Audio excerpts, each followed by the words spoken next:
Hey there, welcome to ATL and 29, a podcast that looks at the NBA from the starting point of Atlanta. My name is Kevin Chouinard. I'm here with Glen Willis and Tyler Jones on a Monday night in kind of a lull week for the Hawks.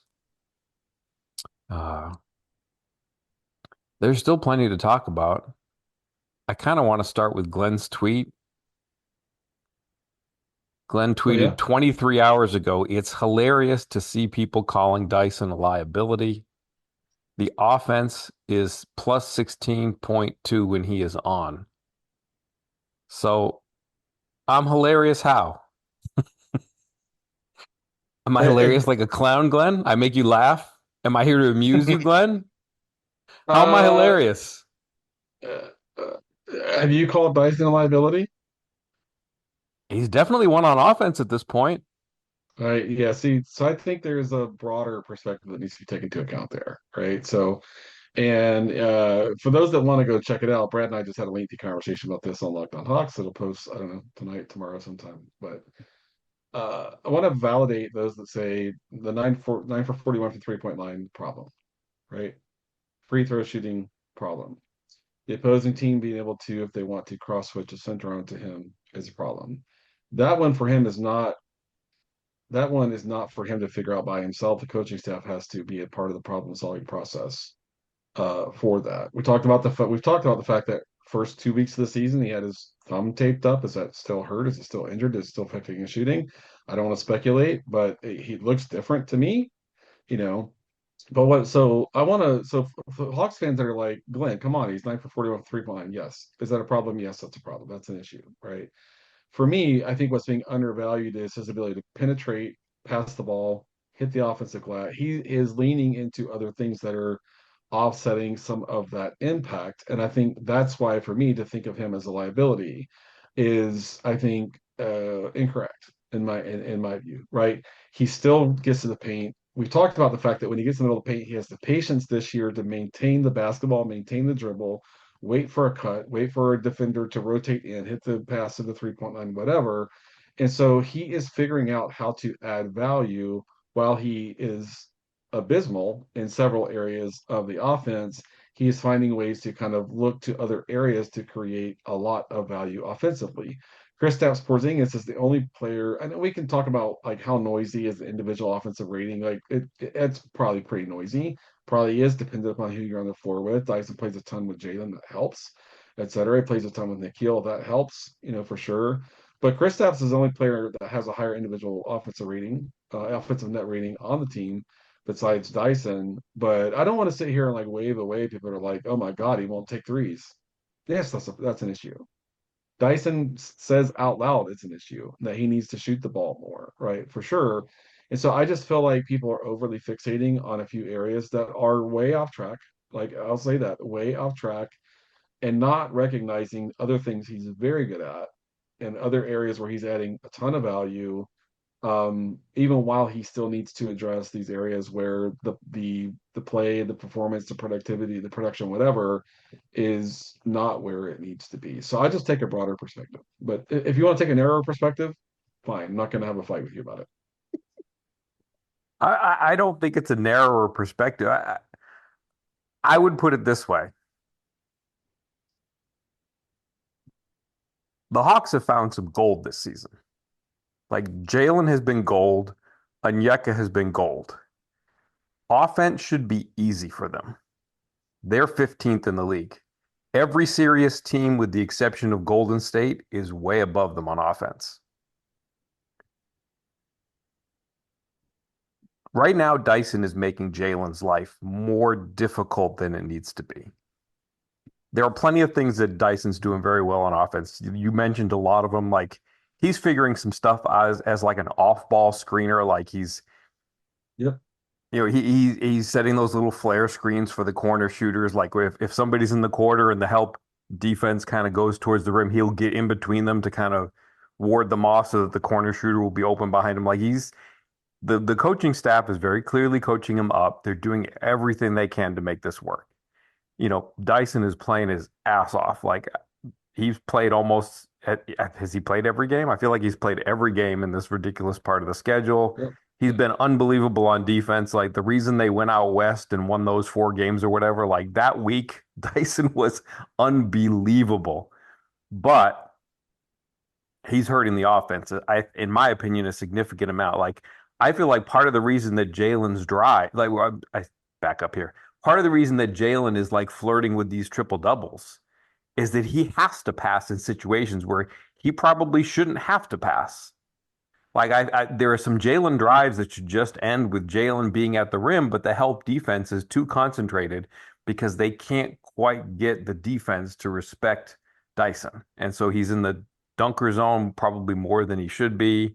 He's got the ball, like he's done real good work with the ball in his hand, but they have to over rely on that because they don't quite trust him off the ball as much as they need to.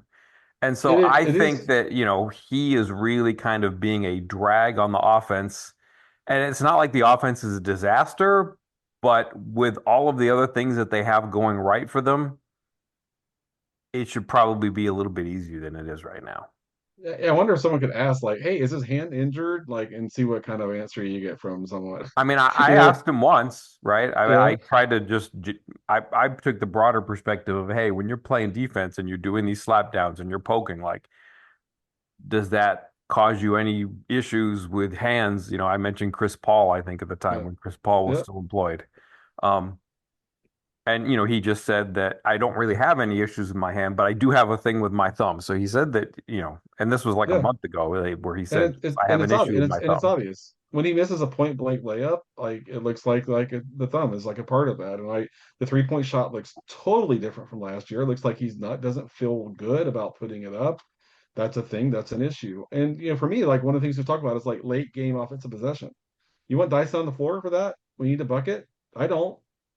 I don't. Right? For now, until if that thumb is a thing, like the point, put Luke on or someone that can actually shoot the basketball on that possession if the ball swings to that person. So there's some real things that Quinn has to work through around making these choices just like that. But when opposing defenses are sinking 5 bodies into the paint because Dyson's on the floor, right? That keeps the kill from getting to the rim. That keeps Jalen from getting to the rim, etc. When opposing defenses are switching 1 through 5, and the Hawks still can't figure that out.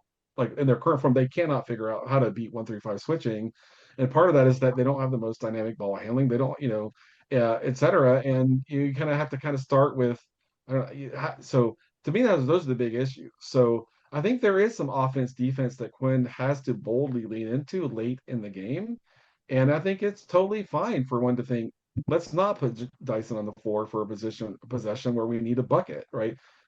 Quinn might be like, I want him to hit. He's our best offensive rebounder, right? Well, do you have 4 seconds on the clock or do you have 11 seconds on the clock? That's a contextual thing that you might want to kind of think about there, in that sense. But yeah, I think there are some challenges that come from the thumb or whatever's going on there, etc. But and like I said, if you need whoever the 6 seconds on the clock. You throw Dyson's usually the inbound passer, almost always the inbound passer, right? On that sense, the only exception there was the Luke play to Jalen versus Detroit, right? That I mean, he used Luke as the inbound passer there. But if there are Hawks fans are like, let's not put Dyson on the floor for that possession, I don't have a problem with that at all. If his thumb is messed up, then let's go a different direction. I think that's a totally fine perspective to have. It's funny. I think you guys are both same things, but just in I don't know, like different contexts. Like, But is okay. Dyson Daniels Oh, is sorry. Dyson Daniels a liability? Like, as in, is he a bad basketball player, or like he's hurting the Hawks? He both. I mean, he's elevating the Hawks in his play, particularly on offense, but he's also capping their ceiling. Like that's I think what the point is. So if you want to call him a liability in that front, in the sense that this Hawks team has bigger aspirations than merely making the playoffs, then yes, Dyson Daniels is 100% a liability. The shooting, I mean, it's we're at critical mass now. Like that was like, I mean, every team is just not guarding him. They're daring him to shoot. When he does shoot it, he's like these shots aren't even close to hitting the rim. And uh, I mean, it makes life a lot harder than it has to be, where it really feels like the Hawks are really like, well, if we're not getting stops and playing in transition, we're just not going to score points. And they've lost a couple games due to that fact. I'm like, I don't know if there's something wrong with Dyson or not, but if he's out there on the floor, he's just got to play better on offense. That's just kind of the reality. Same with Ricochet with his shooting. And I think the Hawks have been hurt by both Dyson and Ricochet just not giving them much on the offensive end right now, and it's kind of hurt their offense. And that's kind of been the sneakier issue more than like every team has defensive lapses, but overall, I feel like offense is a bigger concern right now for this team, particularly without Trey. The issue, though, is that Dyson is clearly the team's best, like ball handler, and it feels like when they have Nikhil Alexander Walker or Jalen Johnson, bringing the ball up, they can be pressured, and those sometimes can lead to turnovers. Where Dyson's a little bit, they're not guarding him typically out in front because they know he can go by him. But also, when they do guard him, he's just a more polished ball handler than those two. So it's kind of a catch-22 issue right now. I think a lot of this, I'm of the opinion, I've led the I feel more strongly by the game that this team really needs Trey Young, just in general, primarily to take the ball handling responsibilities away from Dyson, get him in more of an auxiliary role, and kind of get him in a less important offensive role where, yeah, you can play off of Dyson if you want to, but you're just going to give up. Dyson's a great screener. Trey is one of the better pull-up three-point shooters in the game. That's easy offense for the Hawks. And so that's going to force teams to play him more fairly. Now that does take the ball out of Jalen Johnson's hands. So there's some things they're going to have to work out there. But overall, I think Trey should help put Dyson back in a more manageable role. But we'll see about this thumb thing. It's one of those things where maybe he has a torn ligament or something. And, it's either you got to have surgery or you just got to play through it. And he's trying to play through it. So, I think that, he's kind of stuck in a rock and a hard place. I'm glad he got his contract because the shooting's been pretty rough. Like there's no denying that. And Glenn said something a couple of minutes ago that kind of stuck with me. He's like, Dyson's the best offensive rebounder. Well, for the month of November, he probably was. But again, like, I think something like that is situational. Like, he's the best offensive rebounder because he has a runway to get started to go chase those offensive rebounds. Because it's like when you say, well, it's hard to box out, it's hard to get defensive rebounds when you're in a zone. Well, they're basically playing a one-man zone with him, so he gets to get that head start to go get that offensive rebound. And he has to play in the dunker zone a lot, so that puts him down there more. So like I don't know that he's the best offensive rebounder on the team, but he's doing an admirable job taking advantage of the situation, but it feels like a situation that's you're playing to it just because you kind of have to. It's like a necessity thing. Well, I mean, he's the best offensive rebounder because he's in position, right? Like he's Exactly. in the dunk spot more often, where Kongu is well behind the 3-point line.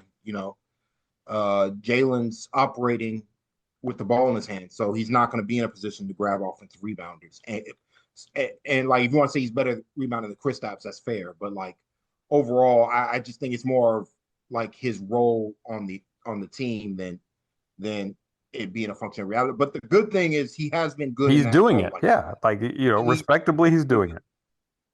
yeah, he needs to be able to do it. And so like, that's just, wherever he can provide values matters. But like, again, hopefully he can figure something out with his 3-point shooting because they really need him to get going there.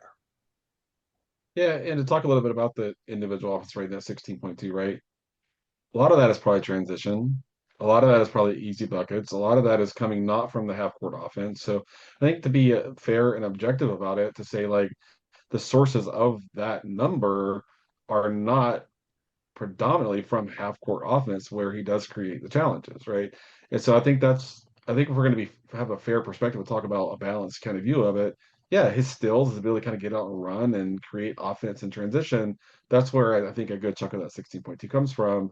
But like I said, the challenges of when the other team puts a center on him, it's not on him to figure that out by himself. Glen and his coaching staff have to figure out through solving for that.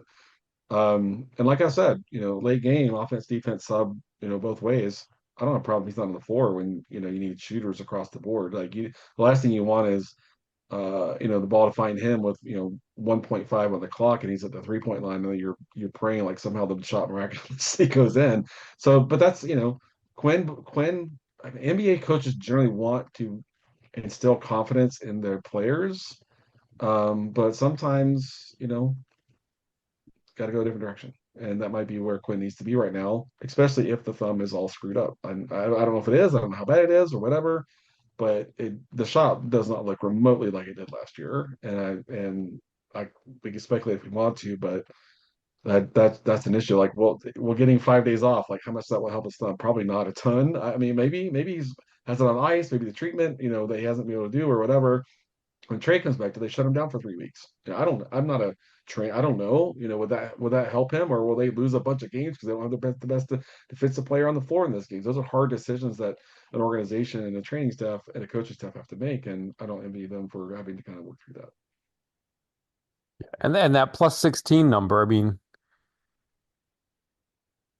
you made a good point, and I want to come back to the one you made, but part of it is, well, you know, Quinn is doing of not quite a hockey line stuff, but he's so insistent on playing like Keaton and Luke and Veet together. Well, those are your non-Dyson minutes, and that lineup's kind of been a disaster. So that makes the plus 16 for Dyson, it makes his version of it look better because when he goes out, that group is coming in and not really doing what they need to do. But, you know, you made the point that a lot of it is because they're good in offense and transition. And the reason that they're even getting those opportunities is that the offense gets propped up by the fact they get stops, and they get stops because he's playing defense. Exactly. So yeah, take your pick. Like it's not like Dyson's doing a bad job, but they have things to figure out. Definitely. It's different from when you're playing a bottom 10 defense who maybe doesn't know how to execute that game plan as well. Top 10 defense, top 8 defense, whatever. Hawks have their hands full. That cross match creates a lot of issues. A veteran team knows how to do that. And so it is a little bit matchup and context dependent in that way too.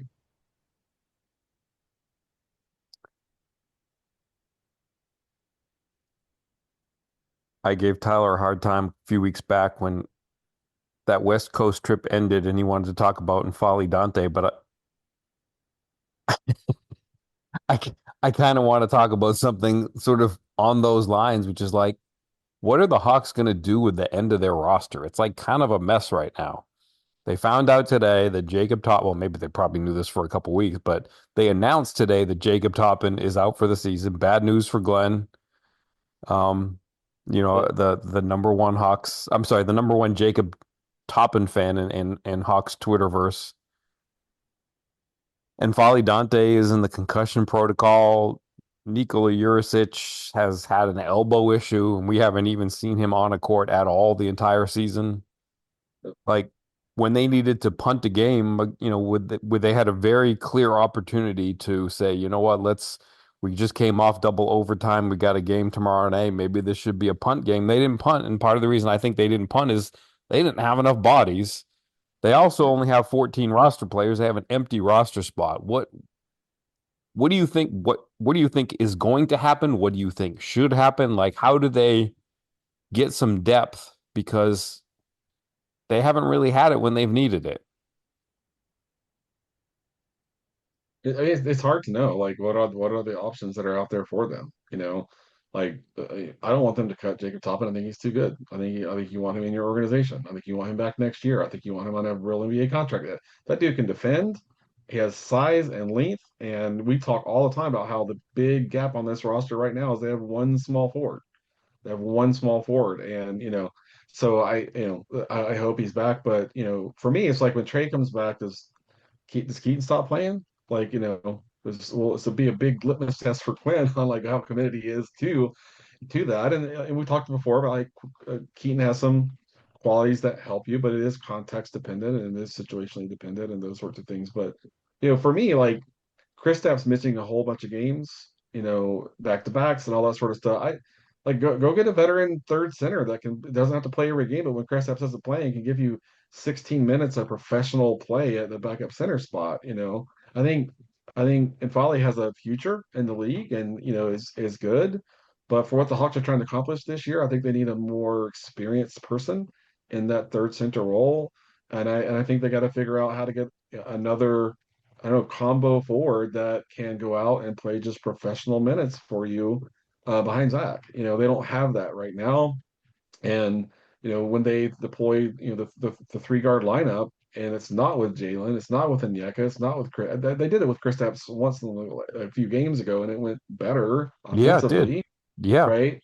But for me, we kind of keep going at Nikhil's off and Dyson's off when that group is on, and it's tough. Tyler, do you have thoughts on the end of the roster? Not right now, just because it's break.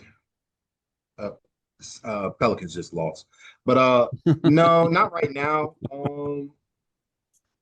Just because it's kind of early, and it's still early in the season. Uh, I think this is like a deadline acquisition question, just because nobody moves until the deadline, so that's when players are available. Because to me, I'm not looking to acquire basketball. Like if I'm the Hawks, emergency players, uh, I don't think they need to rush into signing somebody into an end of year contract or anything like that. I think they need to continue to kind of what they did with Jacob Toppin, like find somebody on the margins that maybe might either be available or become available, and then acquire him, that way for him to be in your program for the next 2 or 3 years instead of this immediate season. Like I don't look at this season as a make or break. Is kind of my thing. And I actually think this is good. Like I think it's good for Moget to get tested at center. And like to me, some of this, some of the Hawks' issues, I think it's going to force Quinn to. To me, I'm like, I feel like Quinn could help himself by just playing Zach more. Uh, with these quote unquote three guard lineups, like just get some athleticism in these lineups. That's not a pure powerful. Like if Jalen and Onyeka aren't in the game, get another like good athlete in there, just to help these guys out. Because like what's killing them in these three guard lines is the lack of size and athleticism. And so, like to me, I'm like, all right, if you want to play these three guys, because I think Quinn wants to do this primarily because he doesn't want Nikhil to get exposed as a ball handler out in front. Um, like, and also he doesn't want to overextend Dyson and Nikhil. Like, if you want to play these guys, I'm like, sure, get Zach out there. Stop trying out a Kongu and Mo. Like, at least with these lineups.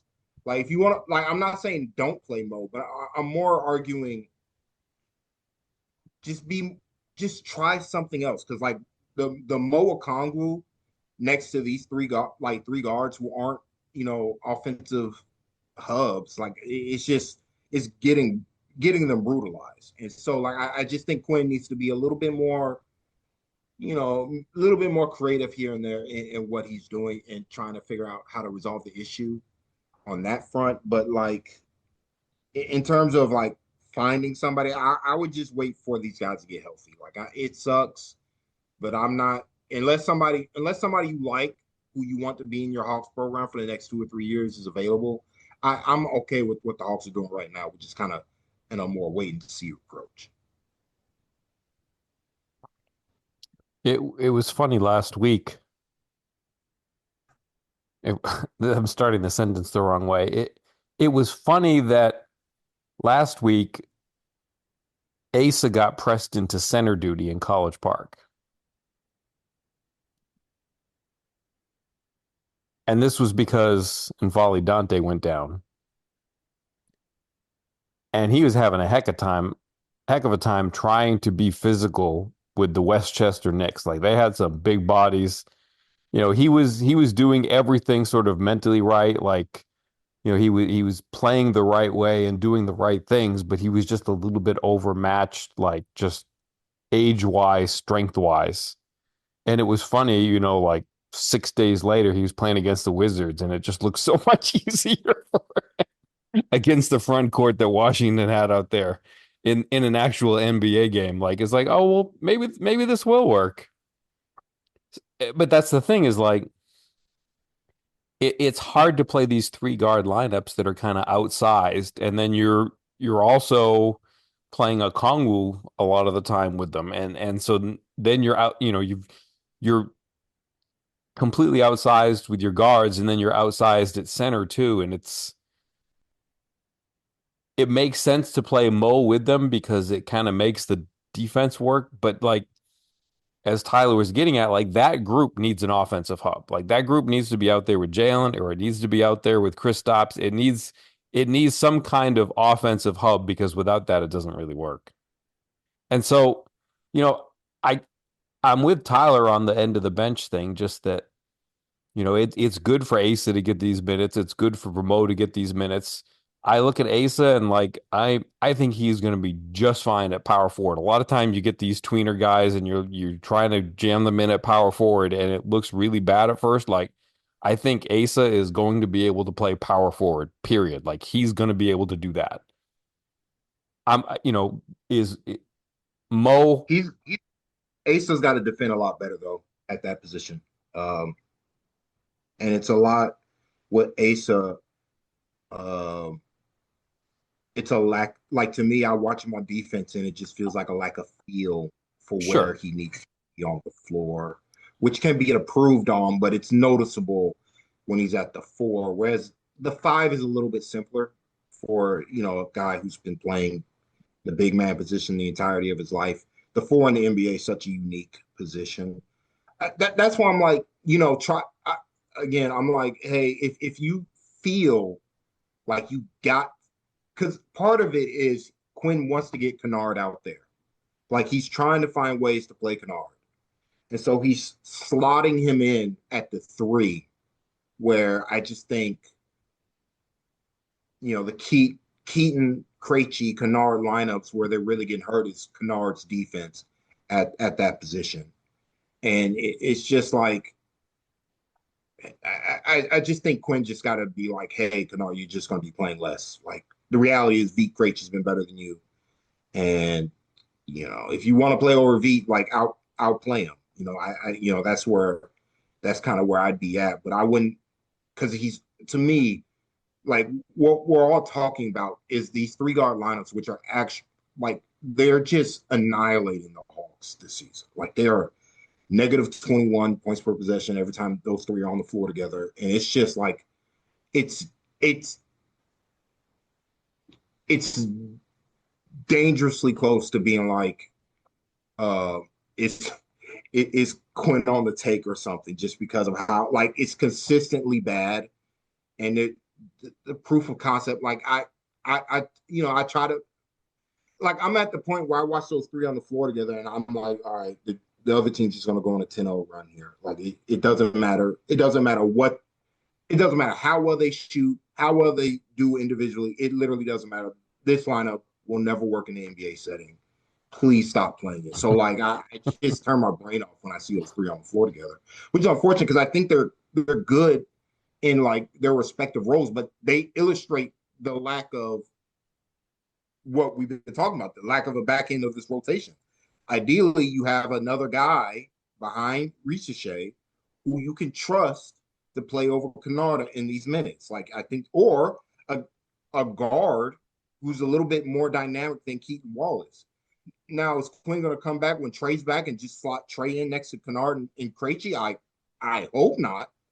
well, Like I mean, what he should do is he should have Jalen on with them, because then yeah, you're but going to then have Trey to be able to do more things with the starters. it gets to like yes, if I think if I do think if Trey's back, maybe this is as big an issue where it's like maybe those three still play together, but it's with Jalen or it's with Chris Stapps, et cetera, et cetera. Because they do good things. Like they're very good catch and shoot players, and playing next to Jalen would really, be a boon Exactly. here. So like there is some point there is some strength to that. Um, but it's I mean it's just been a brutal watch. It's been a brutal watch. Especially like the Nuggets game was tough. Like that was just I don't know. That was frustrating. So hopefully they can get healthy here and the schedule eases up a bit with in terms of just the amount of games. Because like I think the Hawks' primary issue has just been the combination of the amount of games they play combined with the injuries, even to the back end of rotation guys, which has really hurt their depth and has really strained Quinn into overtaxing. Like he's probably playing Jalen a little bit too much more than he'd like, Dyson a little bit more too much than he'd like. Same with Nikhil.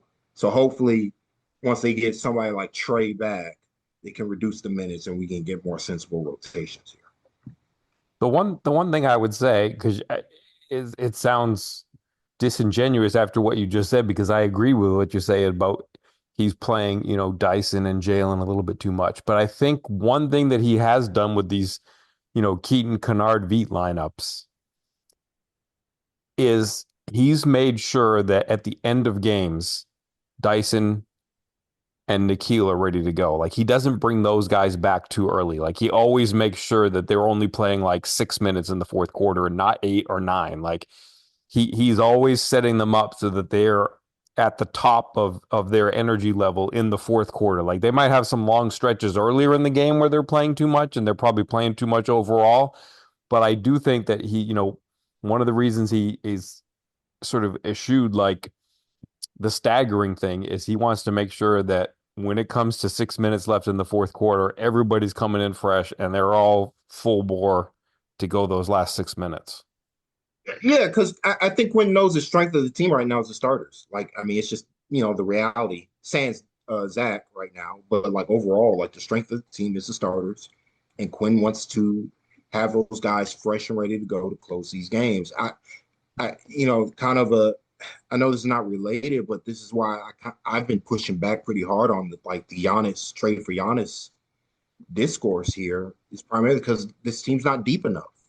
Like they, they don't have the depth right now to make like they're not good enough to justify that type of trade, and they don't have the depth. Like to me, they just don't flat out have like the physical talent necessary to like trade for somebody like Giannis and still being a like even a good like because it can't just be you're a good basketball team. The Hawks are a good basketball team right now. You got to be an elite basketball team.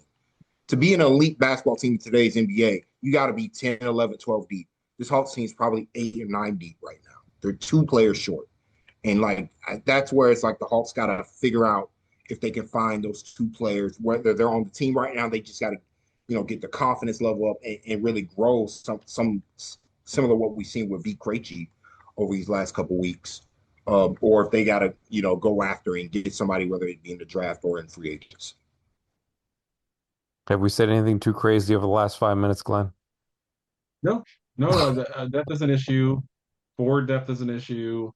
I mean, I guess the Wizards, Asa was making great decisions offensively with the ball. I mean, he was very, very good offensively, but he's inexperienced from a kind of defensive scheme standpoint and spacing and rotation, all this sort of stuff. He just doesn't have the experience yet to kind of execute on that end.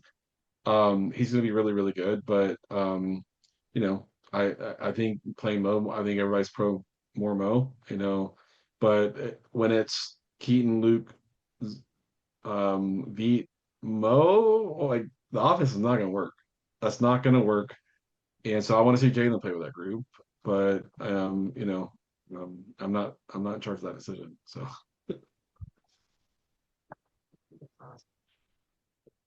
Well, is there anything else that we should have talked about that I've left off the table here? I don't think so. I hope the break is good for them. They come back energetic. The schedule's been freaking brutal up to this point of the season. And so hopefully it can kind of transition into, I mean, it never really gets good and easy. The NBA schedule never No. gets like that. But the not being in the same city like 2 times in a row, except for maybe like 3 times so far. This I don't know if I have that number right. Feels like it's about right. Hopefully just a little more like 20% more schedule sanity. Hopefully get them in a better place physically to be able to, you know, have their energy level where it needs to be to compete. And I think the big thing everybody's waiting on is when's Trey actually going to come back and play? I think that's what everybody's waiting on. Yeah, I think the grand total through 25 games is that they've had a 3-game homestand and a 2-game homestand, and everything else has been singletons. Yep. Yeah, which is hard. It's That's hard. hard. All right. Well, I appreciate you jumping on, and if developments necessitate, hopefully we can do this again soon. But if not, maybe we'll wait until we see another game happen. Sounds good. All right. Sounds good. Good night, Bob. What about Bye, Bob.